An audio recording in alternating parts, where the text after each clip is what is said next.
Olá a todos, espero que estejam todos bem. Hoje então nós vamos ter a nossa aula de farmacologia, cujo assunto serão os antidepressivos.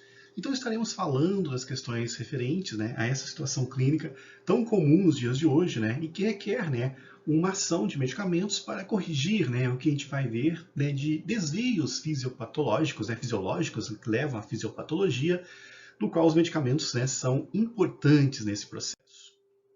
E os objetivos, então, da aula de hoje são, primeiro, entender os princípios de ação desses medicamentos antidepressivos, como que eles conseguem reverter o quadro adverso de depressão, como que é feita a correção, do processo fisiopatológico, colocando a fisiologia nos eixos novamente. Também entender os fatores relacionados aos efeitos adversos e segurança desses medicamentos. Eles têm algumas particularidades importantes, que não se remetem apenas ao que a pessoa sente, mas em algumas outras situações também que a gente vai ver na nossa parte de cotidianos da farmacologia. E vamos também aplicar o conhecimento em situações que envolvam a prática profissional, para o melhor entendimento. Pegando um gancho já nesse último objetivo, vou apresentar para vocês 3 situações do cotidiano farmacológico. A primeira refere-se ao Sr. JMB, que esteve em um momento conturbado de sua vida e então passou a tomar amitriptilina com prescrição médica porque estava diagnosticado com depressão. Daí o que acontece? Ele apresentou um certo problema dentário e precisou ir ao dentista, do qual se constatou que era necessário fazer uma pequena cirurgia. Existiria algum risco especial na condução desse paciente em função do uso do antidepressivo nesta prática profissional da odontologia? É o que a gente vai estar vendo ao longo das nossas aulas. No final, a gente retoma essas situações cotidianas para fazer as nossas discussões. Uma outra situação do dia a dia. A senhora Médici vem passando por um momento difícil. Foi o médico que lhe prescreveu fluoxetina para a depressão.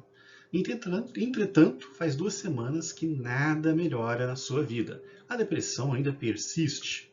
Foi até a unidade de saúde, conversou, foi acolhido por uma enfermeira, onde explicou a situação. E a dúvida que fica é, será que é um tipo de depressão não controlado? O que a farmacologia diz a respeito desta situação? E por fim, uma senhora idosa, que estava se sentindo triste e desmotivada. Foi ao médico que lhe prescreveu, então, o seu antidepressivo. Daí, então, passou a ter um outro problema, a questão de ter dificuldade de adaptação à sua prótese, à sua dentadura. E, além disso, passou a ter dificuldade para evacuação, algo que vem incomodando ela bastante. O que as situações tem a ver com a farmacologia e o que a gente vai estar vendo na parte teórica que ajuda a compreender essas questões do cotidiano da farmacologia. Pois bem, então inicialmente nós temos que entender essa situação que se trata de um desvio da fisiologia que configura em uma fisiopatologia que se chama depressão. Mas afinal, o que é depressão? Todo mundo já deve ter ouvido falar, alguns já devem ter passado por essa condição clínica, mas temos que ter algumas definições, inclusive um entendimento até mais histórico com relação a esta situação clínica.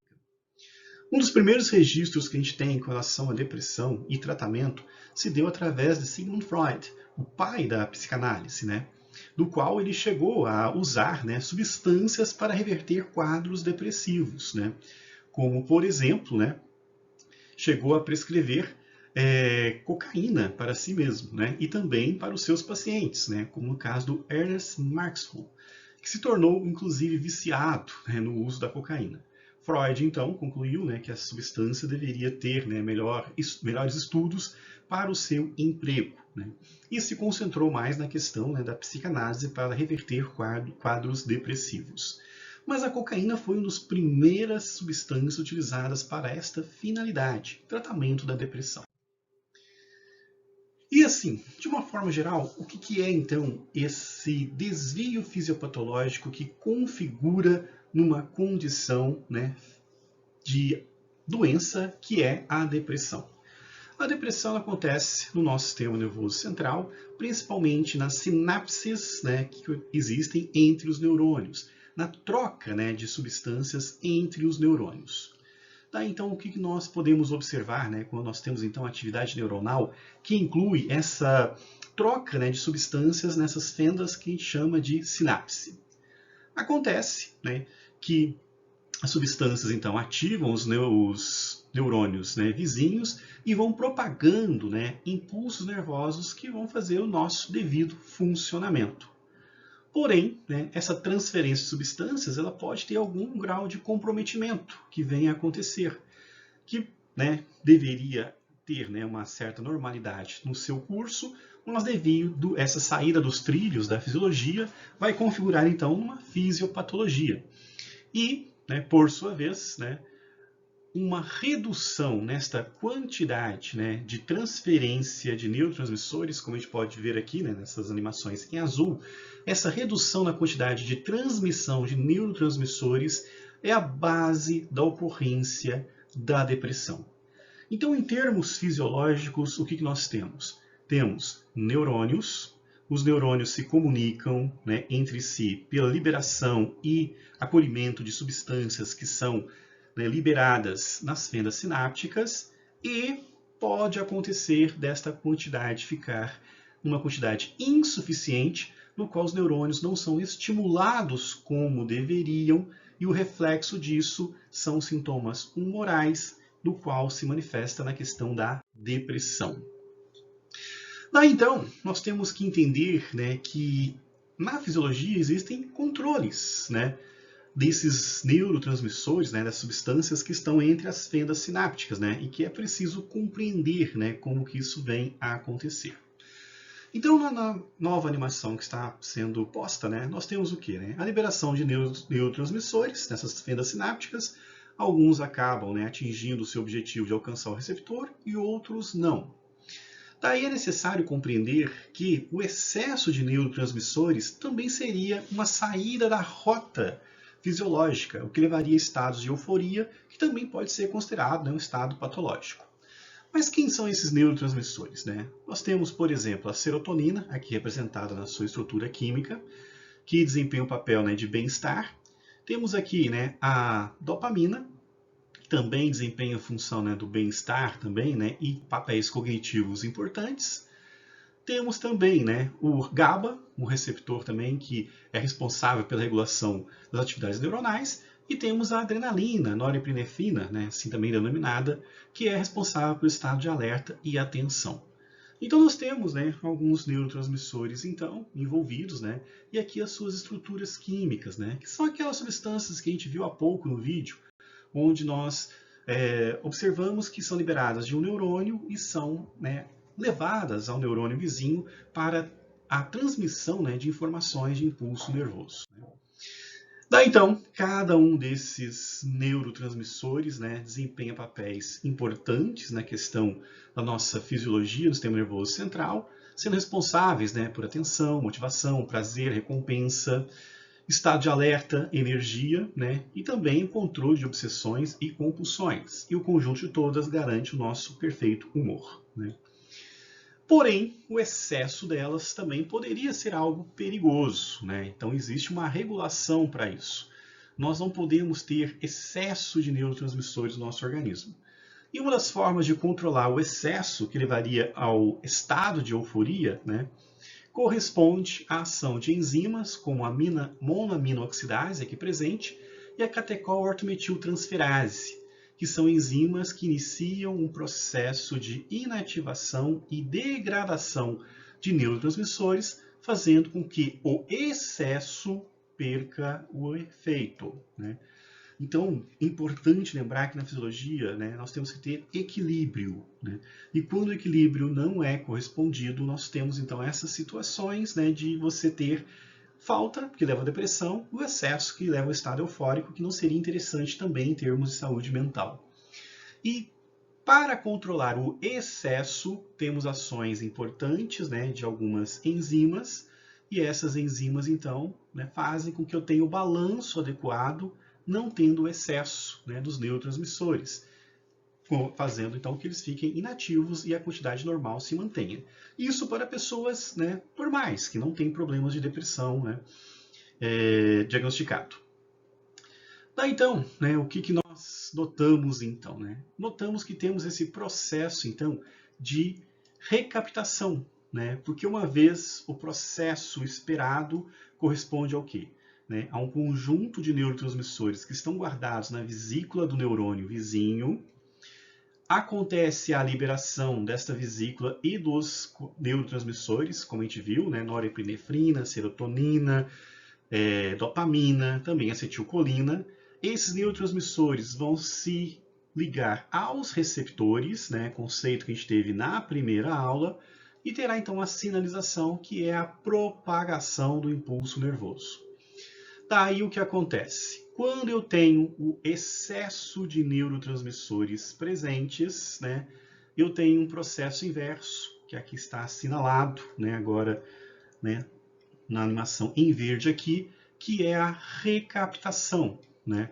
Então esta recaptação, né, que eu vou colocar aqui no destaque melhor, né, essa recaptação aqui é responsável pelo controle impedindo o excesso de atividade dos neurotransmissores. É um processo extremamente importante, né? E assim então temos, né, desde, né, os neurotransmissores guardados em vesículas, a liberação, né, das vesículas nas fendas sinápticas, a ação nos receptores e o excesso, então, sendo a sinalização, né, e o excesso, então, sendo recaptado, sendo guardado novamente, né? Repare aqui a seta, né, mostrando que eles são devolvidos para a vesícula. Isso é o responsável pela regulação do nosso humor, para que a gente não tenha excesso. Isso considerando pessoas normais que produzem quantidades normais de neurotransmissores, né? Bom, então temos esses processos regulativos, então, e um processo importante, então, é esse que a gente chama então de recaptação. Então, eu gostaria de destacar para vocês, né, que existem várias formas de impedir que exista o excesso de neurotransmissores, né, que levaria a estado de euforia. Nós ainda não entramos na depressão, estamos falando de estados normais e estados fisiológicos, né, normais que impedem, né, o excesso de atividade. Um deles, então, a gente acabou de ver, é a recaptação, ou seja, o excesso de neurotransmissores quando a célula vizinha está com excesso de atividade. Inicia-se um processo, então, de recaptação. Vai guardar o excesso de neurotransmissor, né, no neurônio que acabou liberando ele. E a outra forma, né, é levar ao processo de degradação. Então, o mesmo neurotransmissor que está aqui, ele pode ser, então, degradado, né? Então, tem duas formas de impedir o excesso: recaptação e degradação de neurotransmissores, né? Como aqui mostra, inclusive, né, o processo das enzimas envolvidas. Bom, falamos de excesso e falamos de impedir ter o excesso.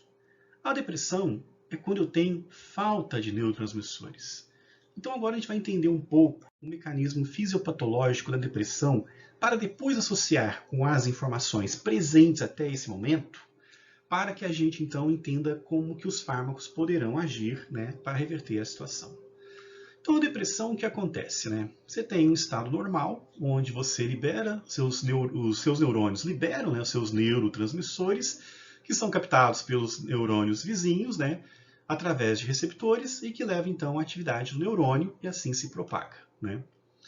Então, quando a célula vizinha está em excesso de atividade, para ela não entrar no estado assim de perder a funcionalidade por excesso de atividade, o que acontece, né? Você tem então a ação da bomba de recaptação, que retira o excesso de neurotransmissores, que não fará com que o neurônio vizinho seja tão estimulado a ponto de comprometê-lo, né? Então aqui nós temos novamente, né, o exemplo dessa recaptação, os neurotransmissores voltando para dentro. Temos também a questão da degradação, que é um processo que ajuda o neurônio não ficar hiperexcitado, né? E isso trazer estado de euforia e também poder comprometer, inclusive, a funcionalidade do neurônio. Então eu tenho esta regulação. Daí, no caso do estado depressivo, o que acontece, né? Você pode ter algum gatilho que te leve à depressão, você pode ter uma questão genética que te leve à depressão, e quando isso acaba acontecendo, nós temos uma diminuição na quantidade de liberação de neurotransmissores. Nós temos menos neurotransmissores sendo liberados, né? E isso, obviamente, impacta na propagação da atividade neuronal que vai configurar na depressão, né?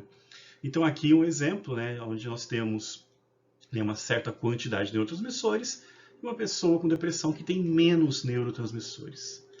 O grande problema que acontece, né, e aqui a seta mostra, né, menos vesículas, né, de liberação, o grande problema acontece porque o sistema de regulação dos neurotransmissores permanece funcionando, né?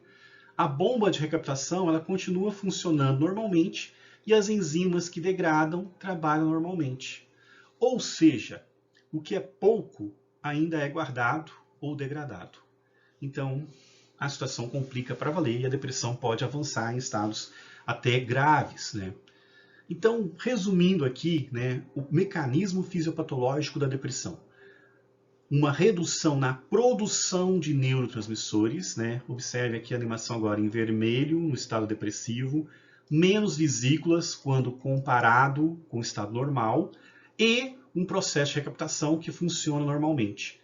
Eu libero pouco e guardo da mesma forma. Resultado, muito pouco neurotransmissor disponível, né?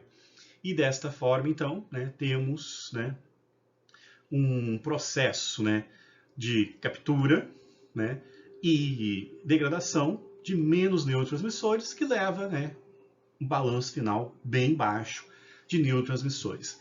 Resultado, a propagação do resultado fica comprometida, né? Os neurônios trabalham menos e isso se manifesta em sintomas como, né, falta de ânimo, irritabilidade, né, pouca vontade de fazer as coisas, né, que são as características, né, clínicas da depressão. Então, isso que é, né, a depressão, né, isso que acaba acontecendo, então, nos estados depressivos, né, uma redução no número de neurotransmissores, aliados a uma questão de normalização da recaptação e degradação. Então, se uma pessoa tem depressão por esse desvio da fisiologia, que leva à fisiopatologia caracterizada por menos neurotransmissores, a volta aos trilhos significa o quê? Significa em meios de aumentar a quantidade de neurotransmissores. Aí que está o X da questão, aí que está o conserto, aí que está, né, a base das estratégias para, né, controlar a depressão. Eu tenho que aumentar o número de neurotransmissores, né? E como que eu consigo aumentar esse número de neurotransmissores, né? Como a gente pode ver na animação ali, você tem a transmissão acontecendo, mas uma pessoa depressiva, essa transmissão acaba sendo, né, reduzida, né? Não acaba sendo suficiente, né, para o processo que se espera. A forma de tentar, então, normalizar isso, né, é, então, a base, né, de conseguir, né, fazer, né, que processos que reduzam a quantidade sejam impedidos. Como que eu posso fazer isso, então? Eu posso ingerir artificialmente neurotransmissores que vão se infiltrar e vão aumentar a quantidade, aqui na região que estou assinalando aqui com setas. Eu posso impedir a degradação desses neurotransmissores que estão sendo aqui liberados. Então, se eu não deixar que eles sejam degradados, eles vão permanecer mais tempo e mais atividade neuronal vai acontecer. Ou eu posso impedir a recaptação. Aqueles que acabam voltando, né, para o neurotransmissor, eu impedindo essa volta, eu aumento a quantidade também. Então são 3 estratégias para isso que a gente vai então conhecer a partir de agora. Vamos começar primeiro pela ingestão de análogos de neurotransmissores, que são moléculas semelhantes aos neurotransmissores, né? Então o que eu posso fazer? Eu posso ter então, né, substâncias, né, que ao invés de ser degradado por esta animação aqui, que parece um E gigante, né, que na verdade é a enzima que vai agir sobre a região catecólica, né, que são essas 2 hidroxilas aqui, né, eu posso ter uma substância parecida com essa natural, que vai ser degradada, esse neurotransmissor que será degradado, no qual não é sensível à enzima, né? E como é que eu posso conseguir isso? Primeiramente, eu posso impedir que a CONT venha a agir, né, que é essa enzima aqui presente, do qual, então, né, não tendo, né, a chance de fazer a transferência da catecorto-metiltransferase, a enzima fica impedida de agir e o análogo, né, aquele falso neurotransmissor que está infiltrado, vai começar a agir como se fosse verdadeiro, porém com mais tempo, porque ele não consegue ser degradado, né? E como é que eu posso conseguir isso, né? Isso pode ser conseguido através, né, da remoção de partes, né, do neurotransmissor sensível à enzima. Então, o que acontece? A enzima não consegue agir sobre este composto químico aqui, que é um análogo estrutural, que age como se fosse um neurotransmissor, porém dura mais tempo, porque a enzima não consegue degradá-lo, né? Então é assim que a gente tem então a ação, né, de alguns fármacos hoje pouco usuais com relação a isso, né, que teriam essa função então de ter uma ação direta, ou seja, o próprio fármaco ingerido vai agir no receptor. Por isso que a gente fala ação direta, né? Então uma forma é essa, né? Porém são fármacos que não são tão mais utilizados devido, né, a alguns efeitos adversos em outros receptores, né, que levavam uma queda na qualidade de vida dos pacientes. Mas quando eu falo então de ação direta, né, estou referindo a fármacos que agem diretamente no receptor, como é o caso aqui deste fármaco que tem uma mudança na sua estrutura química que o deixa insensível à degradação, porque a enzima não o reconhece, né? Temos também, né, a forma de impedir a degradação, né, mais direta, como por exemplo impedir a ação da enzima monamino oxidase, né, do qual eu tenho a estratégia, né, de criar então, né, um análogo estrutural que vai fazer o quê? Vai fazer com que ele tenha maior afinidade com a enzima e impeça a ação da enzima. De que maneira? Essa molécula que eu estou ingerindo aqui, que é diferente do neurotransmissor original por causa da presença desse grupo aqui, que a gente chama de grupamino, vai se ligar à enzima e vai prender a enzima. E a enzima não conseguirá mais agir, né? E não vai conseguir degradar verdadeiros neurotransmissores, né? Esse é o X da questão. Então eu uso uma falsa molécula neurotransmissora, né, que vai dessa vez agora agir sobre a enzima, não sobre o receptor. Tá, e o que acontece, né? Se eu impeço a atividade da MAL, eu não tenho esse processo aqui acontecendo, né? Eu não tenho a inativação, né, aqui no caso da dopamina, porque a MAL não está agindo. Ela está sendo enganada por um falso neurotransmissor, né? Então, assim que funciona. E também são classes de medicamentos muito pouco utilizados na atualidade, né? Mas ele tem, né, o seu registro histórico com relação a isso, né? Então, são formas, né, existentes, né, de tentar aumentar a quantidade. Nesse caso aqui, a ação é indireta. Por que eu falo que é indireta? Porque eu não estou agindo no receptor. A minha molécula não age no receptor. Ela age em quem? Na enzima que degrada e deixa os verdadeiros neurotransmissores durando mais tempo. E alguns exemplos, né, que nós temos aí, né, dessa classe de medicamentos, né, algumas questões importantes com ela, né, a questão, né, de dois grupos, reversíveis e não reversíveis, né, a questão, né, de algumas interações medicamentosas que pode acontecer, e como vocês podem notar aqui nessa informação, extraída do livro do Katzung, né, última opção de tratamento da depressão. Por quê? Porque existem medicamentos mais seguros hoje em dia, né? E quais são esses medicamentos mais seguros, né? São os que impedem a recaptação de neurotransmissores.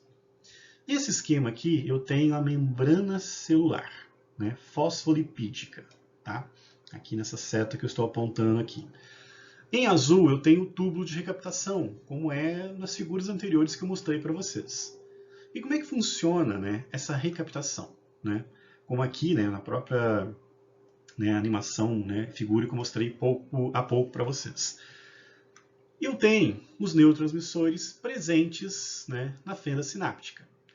E pode acontecer de estar em excesso, né, ou mesmo não estando em excesso, a bomba de recaptação vai agir. E como é que ela age, né? Ela libera uma proteína de recaptação. Essa proteína de recaptação, ela reconhece parte da molécula do neurotransmissor e faz o quê? Por uma ação de quimiotaxia, né, ou seja, reconhecimento químico, leva o neurotransmissor de volta para o citoplasma do neurônio que o liberou, para ser reincorporado a uma vesícula novamente. Então eu tenho esta situação e esta característica, né, atribuída então a essa função fisiológica, né? A proteína de recaptação é algo que eu produzo no meu organismo, né, e ela exerce essa função. quando eu tenho excesso de neurotransmissores. Só que quando a pessoa está com depressão, essa proteína, né, ela ainda está agindo, né, ela ainda está em atividade e está guardando os neurotransmissores, aumentando ainda mais o processo depressivo, né, por uma não atividade no neurônio, né, vizinho, que deveria ter maior quantidade de neurotransmissores. Tá, então, uma estratégia seria impedir a ação dessa proteína de recaptação. Como que é feito essa atividade, né? Como que eu inibo essa recaptação, né? Essa inibição da recaptação, o impedimento de recaptação, se dá da seguinte forma: pelo uso de moléculas que têm semelhança estrutural com o neurotransmissor, porém apresenta, né, quimicamente um volume maior.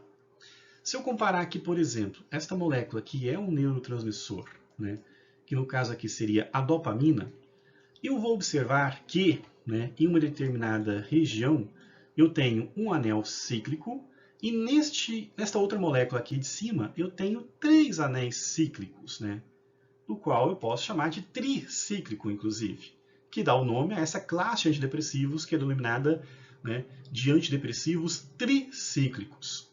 O que acontece na real, né? Acontece que, né, como eu tenho, né, esse processo de recaptação acontecendo e eu tenho pouco neurotransmissor liberado, vai acontecer que, né, a proteína de recaptação vai reconhecer o meu neurotransmissor na região correspondente do qual ela reconhece quimicamente e vai fazer o quê? Né? Vai levar embora, né, esse neurotransmissor. Né?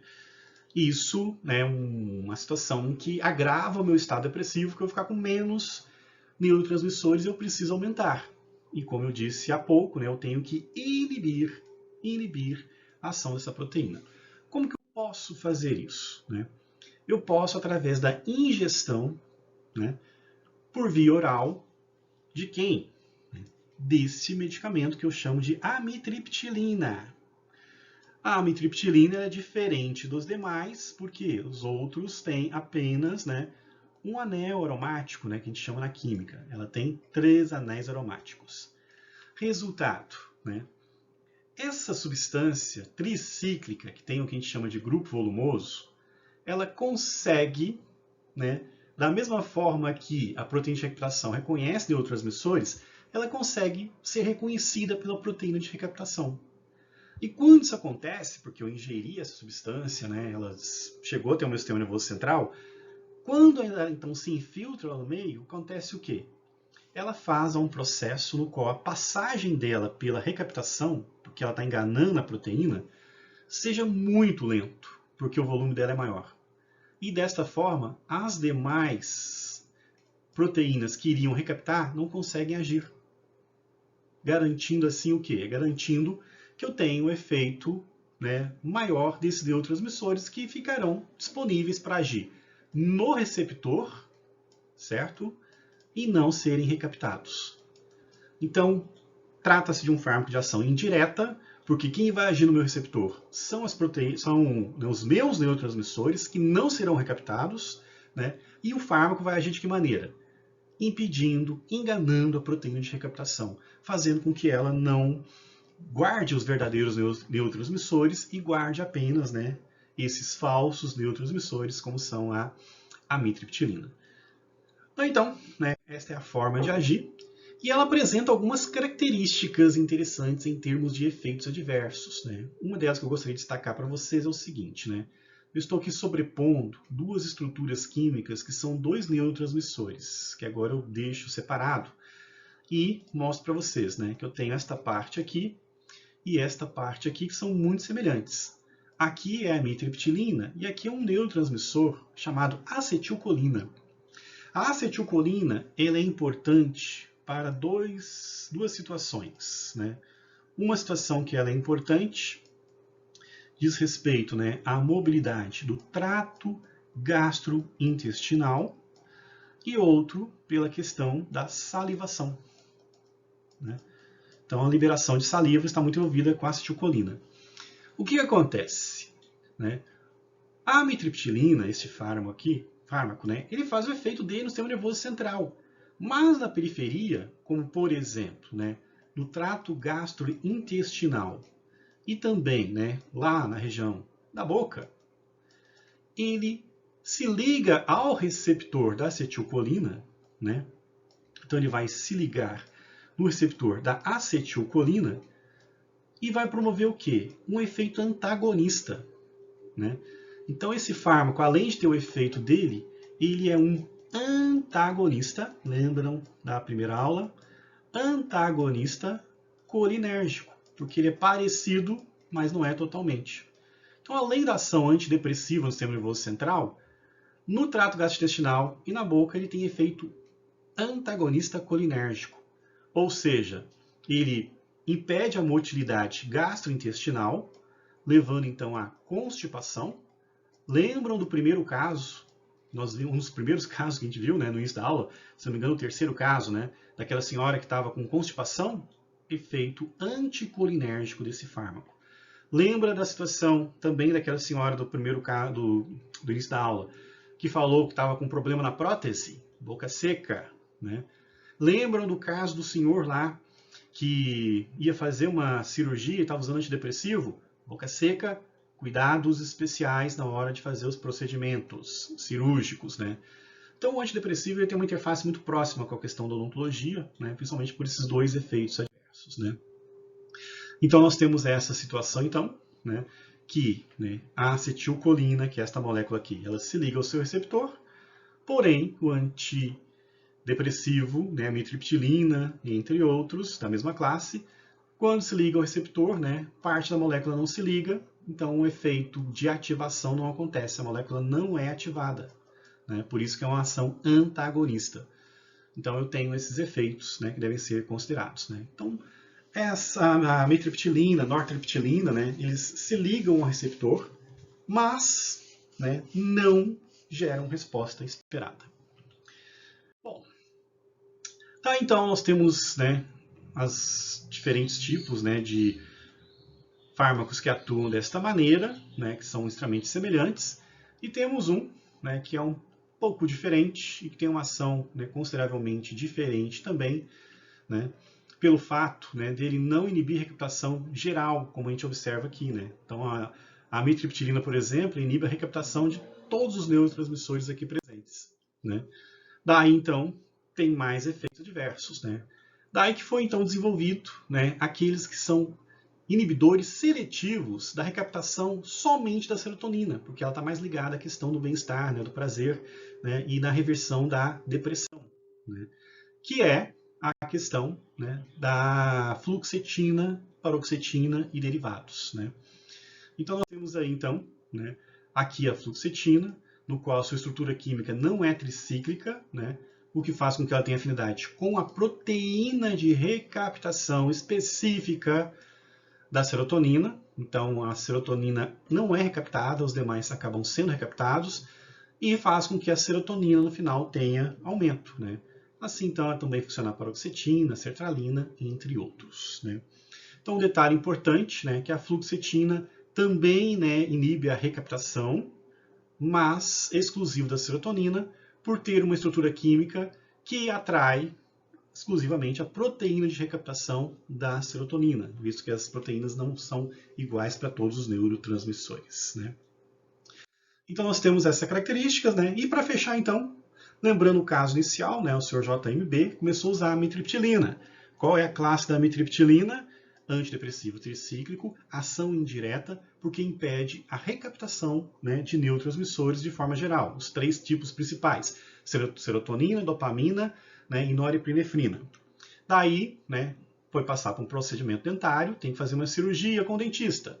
Um dos efeitos da amitriptilina é o quê? Né? Ação antagonista colinérgica. Então ele vai deixar a boca seca. Existe cuidado especial? Né? Vamos refletir sobre. Daí então a xerostomia, que é o nome técnico, né, para a boca seca, né, pode causar inclusive erosão dentária. Né? Além de ter cuidado no procedimento cirúrgico, né, cuidados gerais também são necessários na saúde bucal. Né? Então, né, ela tem que ser acompanhado pelo profissional, né, e tem que ter um tratamento, né, também, inclusive, da gengiva, né, por causa dos problemas que advêm disso. Temos também aqui a questão dessa senhora, né? Que ela usou fluoxetina, né? Então o que acontece, né? Faz 2 semanas e não tem resultado. Aqui uma questão importante, tá, gente?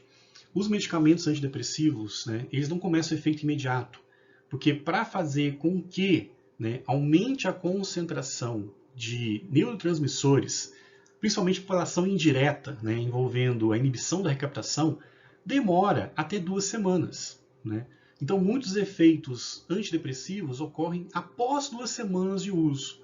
Então no começo as pessoas ainda têm, né, uma depressão presente, e só com o tempo que elas vão melhorar, né? Então todo aquele processo que eu expliquei para vocês não acontece, né, de uma hora para outra. Então aqui explica, né, e o que deveria ser feito aqui é estimular, né, o paciente a continuar seu uso, né, da medicação. É uma depressão controlável, sim, né? E por fim, caso dessa senhora aqui, né, então dificuldade de usar a prótese, provavelmente pela xerostomia, boca seca, né, e a dificuldade de evacuar também em função do antidepressivo. Isso aí requer uma avaliação dentro das evidências, né, existentes para escolher aquele que manifeste menor risco deste problema acontecer, né. Então existe até dissertações, né, de mestrado, né, e tese de doutorado que falam muito sobre a questão, né, das complicações da prótese, da saúde gengival, né, em pacientes que usam antidepressivos de ação anticolinérgica. Bom, então encerramos nossa aula então, né? Então os objetivos eram entender o princípio de ação desses antidepressivos, os fatores relacionados aos efeitos de segurança dos antidepressivos, né? A xerostomia é um dos exemplos, a constipação é outro, né? E, né, a aplicação se deu então por essas 3 situações cotidianas aí, no qual a gente complementa nos exercícios, ok?